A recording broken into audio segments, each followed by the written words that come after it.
Well, there are predictions that the Reserve Bank won't start cutting interest rates until November. The RBA is tipped to be the last central bank in the world to cut rates as inflation drops slower compared to other countries at the moment. Well, joining me now to discuss this is independent economist Chris Richardson from Rich Insight. Chris, thanks for your time today. Good morning to you. I mean, our tax cuts slow the arrival of our rate cuts. The job market also remains pretty tight. Do you agree with the forecast here?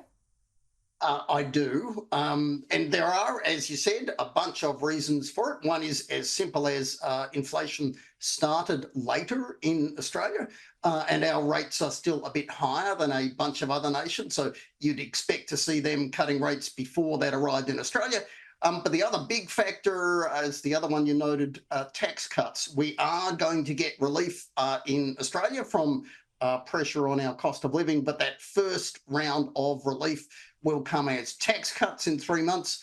That pushes back the timing of those rate cuts. So when will we likely see interest rate relief then for Aussies who are doing it tough still? It's going to be, on my assessment and the assessment of economists in general, the end of 2024. The Reserve Bank has a meeting in November. And yes, if you've got a mortgage, and remembering Australians on average have much larger mortgages than you see in similar nations, it's going to be a long time between drinks.